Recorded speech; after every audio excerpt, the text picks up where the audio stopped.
Welcome to Adult Sunday School this morning, February 20th, 2022, at the AldenBaptistChurch in Springfield. Thank you for your in-person participation, those of you who are here in our fellowship hall, and thank you, all of you out there virtually. Thank you for joining us online. I'm happy to be with you, and I am grateful for your faithfulness and for choosing to share this time of study and prayer and reflection together. Today is the third Sunday in Black History Month, and so we will be lifting up Black History Month themes this morning. I know that Black History Month is very important here at Alden. I have seen in years past how many people come to church in traditional African clothing and how the services are filled with messages about Black lives, Black pride, and Black faith. In honor of Black History Month, and before we have our time of prayer, I want to offer a reading from Amanda Gorman's new book of poetry, Call Us What We Carry.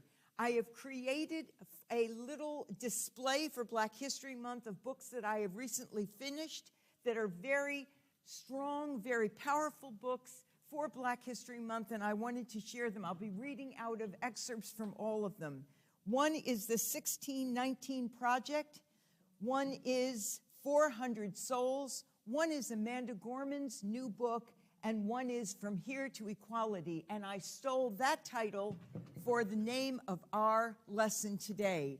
So these are books I have recently finished that I thought you would want to know about for Black History Month because they are so powerful and so strong. Let's start with a reading from the youngest person who ever read a poem at a presidential inauguration. Amanda Gorman read a poem, as you know, when Biden was inaugurated. And today I have chosen a short poem from her book, Call Us What We Carry, and the poem is Life. Life is not what is promised, but what is sought. These bones, not what is found, but what we fought. Our truth, not what we said, but what we thought. Our lesson, all we have taken, and all we have brought. A poem by Amanda Gorman. And let us open our lesson today with a time of prayer. Loving and gracious God, we gather on this third Sunday in Black History Month, giving deep thanks for the courage, stamina, fortitude, bravery, love, hard work, endurance of the African American community throughout history in this nation and around the world. We are grateful that we lift up themes for Black History Month to say we honor the ancestors, the fortitude, the love that has been brought to each task for generations and centuries. And we gather in this place, this holy place, with our holy hands and our open hearts to say, feed us, teach us, guide us, counsel us, walk with us. For we are gathered this day to study and to pray and to reflect. And prior to going up for our worship service upstairs and hearing the word preached, we gather to dive deeply into the text, to learn, to push ourselves and each other, and to walk with you in this deep reflection of what is said in the Old Testament and in the New Testament that has themes of justice and fairness and compassion. Thank you for gathering us safely in this place. Bless all who are here, all who are coming to Alden, and all who are joining us virtually in their homes. And let the people say amen. Friends, our scripture reading today is from the Old Testament, or the Hebrew Scriptures, more accurately known as the Hebrew Scriptures, Ezra 6, 1 through 5, 8, and 9. Also, we are dipping into the New Testament, Luke 19, 1 through 9. Now, when I read these two passages from the New Revised Standard Version of the Bible, I know my reading may sound different from you. I like the NRSV, and I use it often. It's the text that was used when I went to divinity school, so I have a special fondness for the NRSV. But my words may sound somewhat different from yours. Also, when I read these two texts, my guess is you're going to think, how are we bringing Ezra and Luke together? They are so totally different. How are we bringing Ezra and Luke together? But stay with me. This will actually make sense in moments. Ezra 6, 1 through 5. Then King Darius made a decree, and they searched the archives where the documents were stored in Babylon. But it was in Ecbatana, the capital of the province of Media, that a scroll was found on which it was written, a record. In the first year of his reign, King Cyrus issued a decree concerning the house of God at Jerusalem. Let the house be rebuilt, the place where sacrifices are offered and burnt offerings are brought. Its height shall be 60 cubits, and its width 60 cubits, and 3 courses of hewn stone and 1 course of timber. Let the cost be paid from the royal treasury. That's important. Moreover, let the gold and silver vessels of the house of God, which Nebuchadnezzar took out of the temple in Israel and brought to Babylon, be restored and brought back to the temple in Jerusalem, each to its place. You shall put them in the house of God. 8 and 9. Moreover, I make a decree regarding what you shall do for these elders of the Jews for the rebuilding of this house of God. The cost is to be paid to these people in full and without delay from the royal revenue, the tribute of the province beyond the river. Whatever is needed, young bulls, rams, or sheep for burnt offerings to the God of heaven, wheat, salt, wine, or oil, as the priests in Jerusalem require. Let that be given to them day by day without fail. May God add a blessing to the reading of God's holy word. And let us move to the New Testament, Luke. Luke 19, 1 through 9. Jesus and Zacchaeus. Luke 19, 1 through 9 in the NRSV.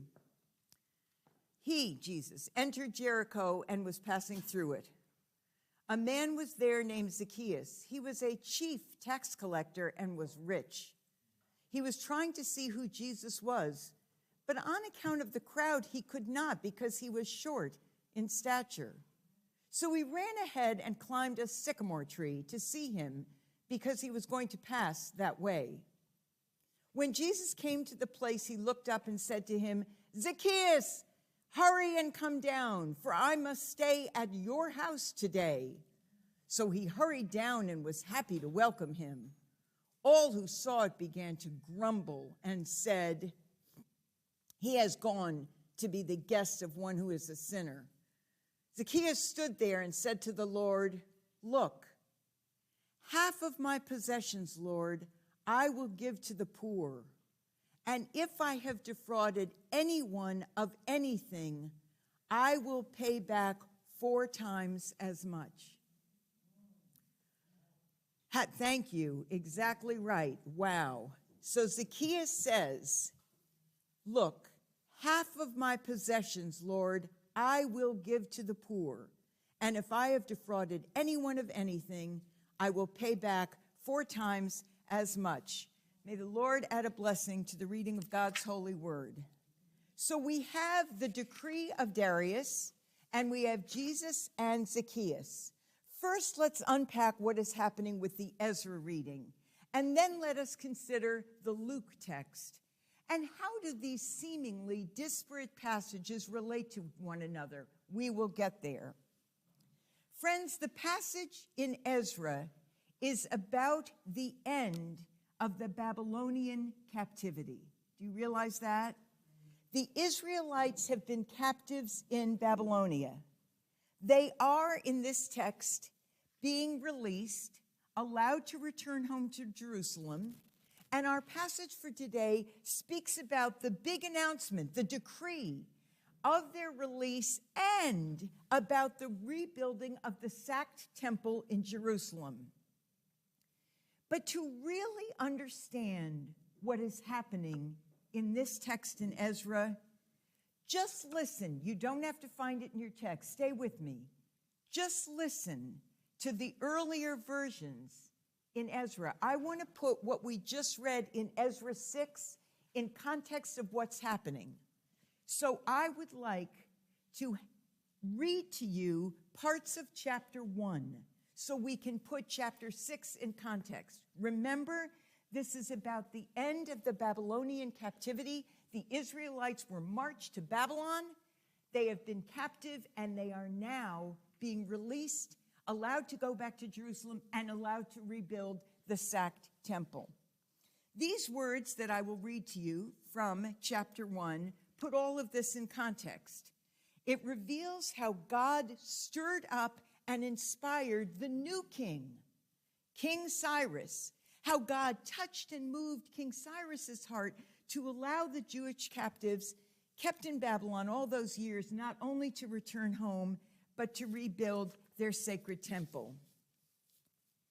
So just listen. You don't need to find it in your Bibles. Just listen, and we'll see what you hear. Ezra chapter 1. In the first year of King Cyrus of Persia, the Lord stirred up the spirit of King Cyrus, so that he sent a herald throughout all his kingdom, and also in a written edict. Cyrus declared, "Thus says King Cyrus of Persia, the Lord has given me all the kingdoms of the earth, and has charged me to build him a house in Jerusalem. Any of those among you who are of his people are now permitted to go up back to Jerusalem. Let all survivors, in whatever place they reside, be assisted by the people of their place," that means where they live, "with silver and gold, with goods and with animals, besides free will offerings for the house of God in Jerusalem." Verse 5. The heads of the families of Judah and Benjamin, and the priests and all the Levites, got ready to go up and rebuild the house of the Lord in Jerusalem. All their neighbors, take that in, all their neighbors aided them with silver vessels, with gold, with goods, with animals, with valuable gifts, besides all that was also freely offered. King Cyrus himself brought out of the vessels of the house of the Lord that Nebuchadnezzar had carried away from Jerusalem. King Cyrus had them released to the charge of the treasurer, who then counted them out. And this was the inventory. This is what's going with the Israelites back to Jerusalem. Gold basins, 30. Silver basins, 1,000. Knives, 29. Gold bowls, 30. Other silver bowls, 410. Other vessels, 1,000. The total of the gold and silver vessels was 5,400. All these were brought up when the exiles were brought up from Babylonia back to Jerusalem. My friends, what is happening here? What is happening here? The Israelites have been in bondage, captives in Babylonia. A new king comes in and says, wait, I have a new decree. I have a new decree. You are not only released, you're going back to Jerusalem to rebuild the temple. And what else? What else does King Cyrus say? He does not just release them, he does what? He takes the goods with them. Reparations. This entire lesson is on reparations. Thank you, sister. Thank you, Sister Muriel. It's on reparations. The whole lesson's on reparations. What's happening here? This is extraordinary, my friends, because scholars believe that this powerful story is a biblical example of reparations. This story alone, and there are other examples in the Bible. We're going to be talking about reparations today and next Sunday. This story in Ezra and other examples in the Bible make the very clear case that reparations are biblical. Reparations are biblical. That is my bottom line and message. I still am going to be teaching for many more minutes, but if you take nothing else from today, please take the 3 words, reparations are biblical. Say with me, reparations are biblical. Thank you. So, what are reparations? According to this fine book, which is totally on reparations, and from which I stole the title for today, From Here to Equality, it is by William Darity and Kristen Mullen. According to this fine book, From Here to Equality, reparations are defined as, take this in, reparations are defined as a program of acknowledgement, redress, and closure for a grievous injustice. Where African Americans are concerned, the grievous injustices that make the case for reparations are slavery, legal segregation, often called Jim Crow, and ongoing discrimination and stigmatization. Acknowledgement, redress, and closure are the three components of any effective reparations project. Friends, you want to read the Bible on why reparations are now justified and on the current, what's called reparations movement? Read this 400-page book. It's unbelievable. They make the entire case for reparations, and then they talk about how reparations in this country can be made. So this is a very, very powerful book. So, reparations are a program of acknowledgement, redress, and closure for a grievous injustice. Where African Americans are concerned, the grievous injustices that make the case for reparations in this book include slavery, legal segregation or Jim Crow, and ongoing discrimination and stigmatization. So the story in the book of Ezra is a story of reparations in the Bible. Sister Muriel called it out right away. Friends, what happens in the book of Ezra is that God caused a head of state, King Cyrus, to require later generations of people actually far removed from the crime that was originally committed. That's very important. In reparations, that's very important. God caused a head of state, King Cyrus, to require later generations of people far removed from the crime that was originally committed, people who themselves did not commit the crime. They didn't do it. God moved Cyrus to have both Cyrus the king and the people pay to their contemporaries years after the crime was committed, pay reparations to those who had been injured and wounded. And the people who received the reparations did not actually endure the original crime. So they were asked to pay with silver, gold, animals, and valuable gifts. Now, I'm reminding you of the timeline. These reparations are in the first year that Cyrus became king of Persia, which means this act of reparations is happening 70 years after the Babylon captivity, after those who were taken from Israel to Babylon. So the Israelites have been in captivity for 70 years. In ancient times, because of the very short lifespan, people died so young, that's 2 full generations, because people lived to about 40, 42. So that's 2 full generations. That's 70 years after the Babylonian defeat by Nebuchadnezzar. An entirely new empire has emerged. And the pagan king, important, the pagan King Cyrus, who himself was completely uninvolved. Cyrus is innocent. He's innocent of the sacking of Israel and the sacking of the temple in Jerusalem. And he, 70 years later, initiates the repatriation and the reparations of Israel. The reparations include returning items originally taken 70 years before by Nebuchadnezzar, and It also is an act where Cyrus reaches into his coffers, the king's coffers, and gives from his coffers and asks all the people living around the Israelites in captivity to also give from their wealth. In this story, one of the earliest recorded acts of reparations in human history, it was all orchestrated by God's hands. So again, we say, and we're going to say this throughout the lesson, reparations are biblical. God who is just, God who is a God of justice and fairness, acted directly in history in a way to create reparations.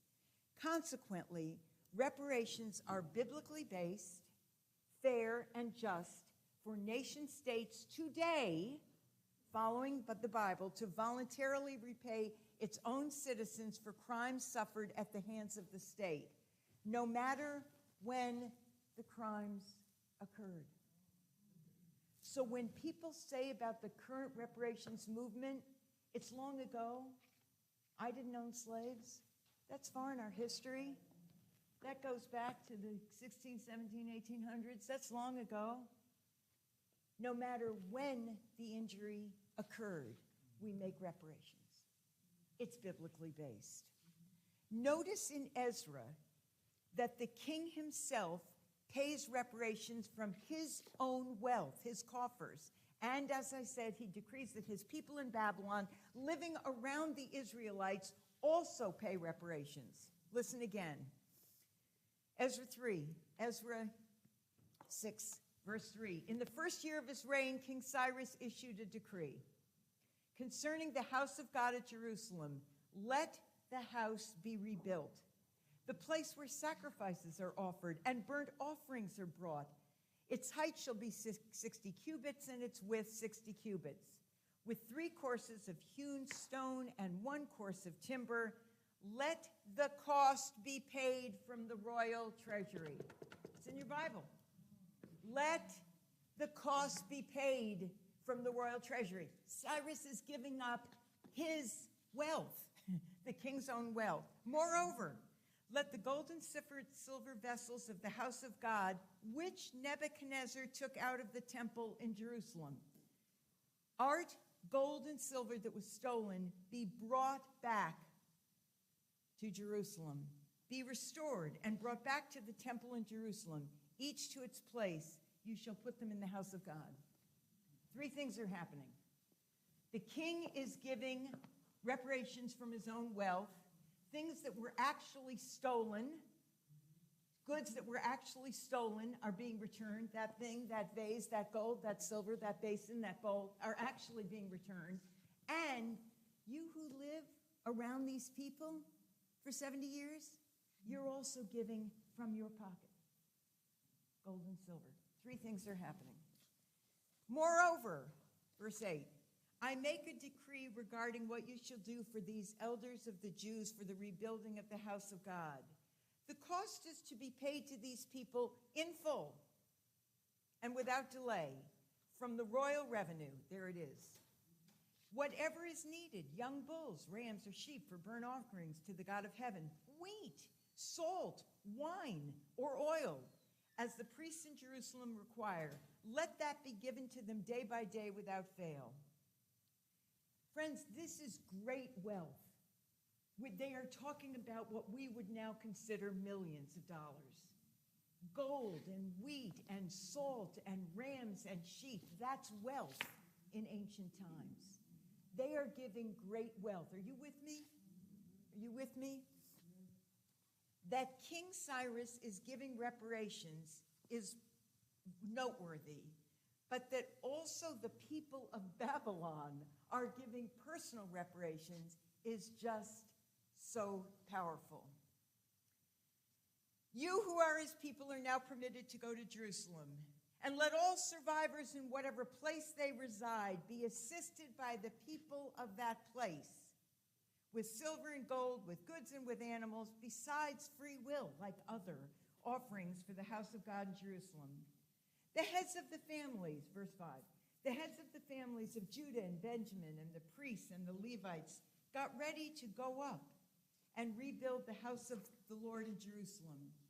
All their neighbors, I'm on verse 6, all their neighbors aided them with silver vessels, with gold, with goods, with animals, and with valuable gifts besides all that was freely offered. King Cyrus himself brought out the vessels of the house of the Lord that Nebuchadnezzar had carried away from Jerusalem. King Cyrus had them released into the charge of the treasurer, who counted them out. And it was gold basins 30, silver basins 1,000, knives 29, gold bowls 30, other silver bowls 410, other vessels 1,000. The total of the gold and silver vessels was 5,400. All these were brought up when the exiles were brought up from Babylonia to Jerusalem. How does this story relate to this story? What's happening in the New Testament? Are reparations also occurring in the New Testament? I see you nodding, Pastor. I see you nodding, sir. What is the Zacchaeus story, everyone? What is the Zacchaeus story is reparations. It's a story of reparations. Absolutely, absolutely. We are going to make right what you have made wrong. Absolutely. Jesus and Zacchaeus, Luke 19, 1 through 9. Jesus entered Jericho and was passing through it, and a man there named Zacchaeus, he was a chief tax collector and was rich, was trying to see who Jesus was, but on account of the crowd, he could not because he was short in stature. So he ran ahead and he climbed a sycamore tree to see him because he was going to pass that way. When Jesus came to the place, he looked up and said, Zacchaeus, hurry and come down, for I must stay at your house today. Are you reading with me, Pastor? I love it. So he hurried down and he was happy to welcome him. All who saw it began to grumble and said, Jesus is gone to be with the guest of one who is a sinner.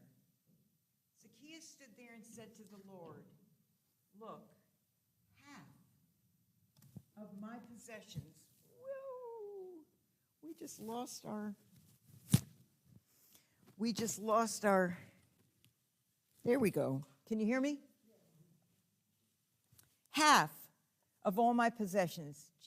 Zacchaeus is saying this to Jesus. Half of all my possessions, Lord, I will give to the poor. He's a rich man. That's a lot of money. It's a lot of possessions. Am I right? He goes further. He's not done. And if I have defrauded anyone of anything, I will pay them back how much? 4 times as much. Do you see it in your Bible?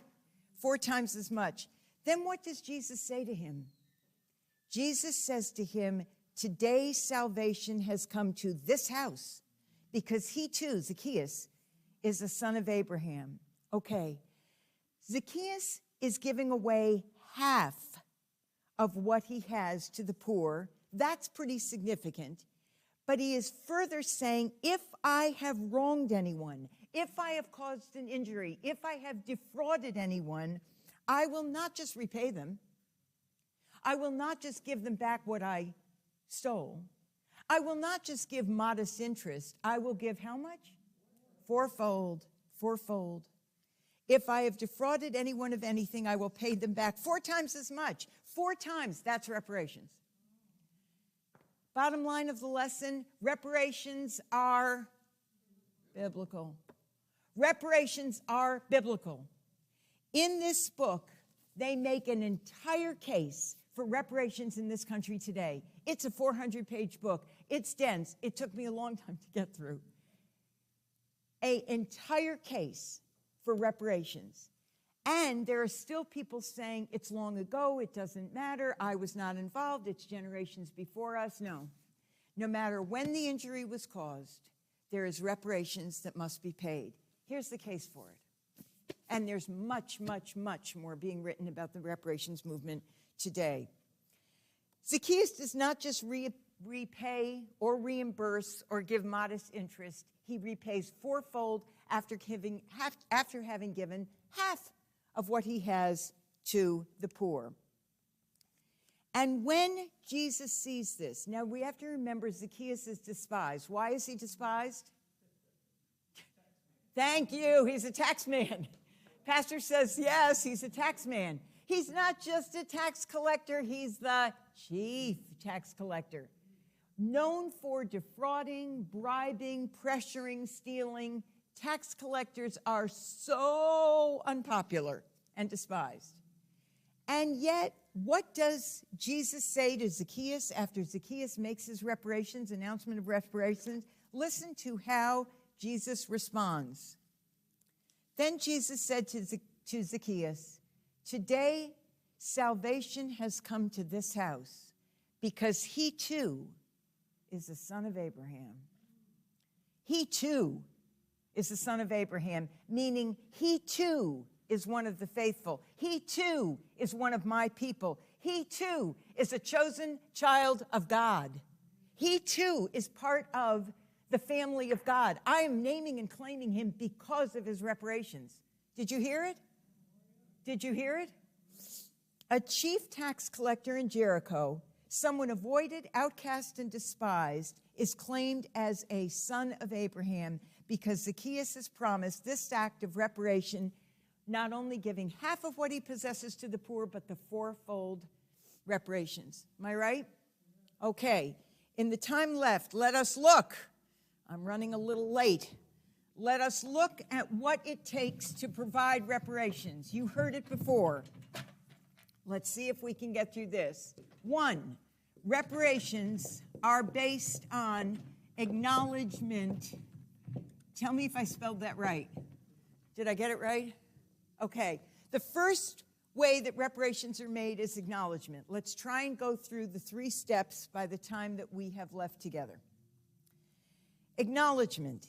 If you are part of the reparations movement, if you are making reparations, it must start with the acknowledgement of the injury. Step 1, are you with me? Are you there? Are you with me? Okay. How is the acknowledgement of the injury made in Ezra? Well, in the story in Ezra, the acknowledgement is offered by King Cyrus. The Israelites were forcibly taken from their homeland and marched to Babylon. They lost their homes, were separated from their loved ones, lost their livelihood, lost their land, and they were held in captivity. The king acknowledges that. The acknowledgement in the book, in our reading in Ezra, the acknowledgement of the injury is made by the king.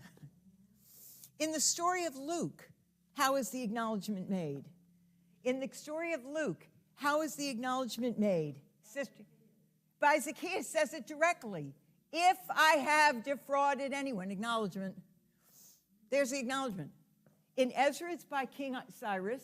In Luke, it's by Zacchaeus' own words. If I have defrauded anyone, first of all, I'm giving half my possessions to the poor. And if I have defrauded anyone, there's the acknowledgement. Let's come to today. For African Americans in this country, the acknowledgement is exactly what is written about in this book, From Here to Equality. The entire 400-page book makes the case and acknowledges the injury. The authors spell out in page after page, in chapter after chapter, in a long and dense book, the harms, the theft, the injury, the unequal treatment, the discrimination, the loss, and the pain the African American community has endured in this country for 400 years by and at the hands of white people. This entire book is the acknowledgement. The acknowledgement. It's also in this remarkable book, which I'm almost through, the 1619 Project, the New Origin Story. This is a complete great. And 400 souls, that's for the 400 years. 400 souls is a metaphor for the 400 years. They make the case, and many other articles, books. The reparations movement is making the case for the acknowledgement. Are you with me? What is the next step when you have to make reparations? Remember? Redress. Redress. First you acknowledge, then you make whole. Okay. In the Ezra reading, how is King Cyrus trying to make it whole? What step do we see in the Ezra reading? What does Cyrus do? What is the action? To give back. To give back. Moreover, let the gold and silver vessels of the house of God, which Nebuchadnezzar took out of the temple in Jerusalem, be brought back to Babylon, be restored, and be brought back to the temple in Israel. Furthermore, the king is giving from his own coffers and asking those who live around the Israelites to give from their own pockets. The redress is that people who lived with and among the captives had to also contribute to the reparations. You who are his people are now permitted to go up to Jerusalem, and let all survivors, in whatever place they reside, be assisted by the people of their place with silver and gold, goods and animals, besides free will offerings. And then they start up towards Jerusalem. So the giving back, the making reparations, is the actual action. Are you with me? So what is the redress in the story of Luke? What is this step in the story of Luke with Zacchaeus? He's giving half of what he has initially and paying 4 times as much what he Totally. What the lesson here, everyone, is both in the story in Ezra with the king and the Israelites and in the story of Luke with Zacchaeus, there is concrete action and payment. You saw it with Ezra, and now we hear it, just as Sister Muriel said. What is the redress today for the African American community? It is so far nothing. Pastor Love says nothing. But the good news is, he's right, so far it's nothing. But the good news is there is a reparations movement. So far nothing, but there is a reparations movement. So in Evanston, Illinois, there is a fund created so people can, in fact, buy property in Evanston, Illinois, because it was stolen so long ago. There is a reparations committee in Amherst. There is a reparations committee in my town of Northampton. There are reparations groups in houses of worship, in synagogues, in churches all across this country now. It is a growing movement. It is a growing movement. And these guys are on fire. Darity and Mullen are all over the media and all over the airwaves. They're on fire.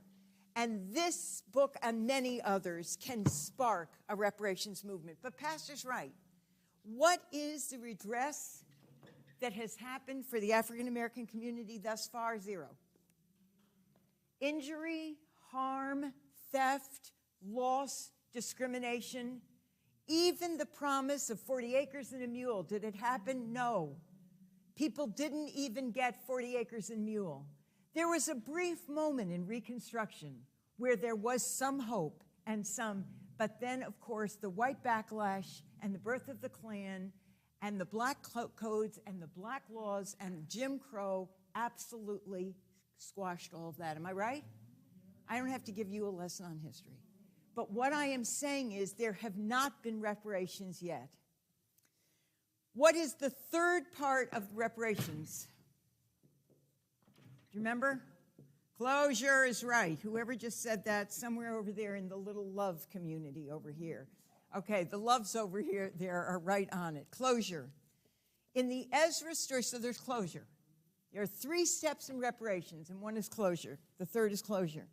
In the Ezra story, what is the closure?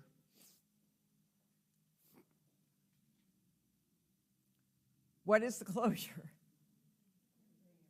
It's twofold. A, you can go. You can leave us. You can go home. It is your,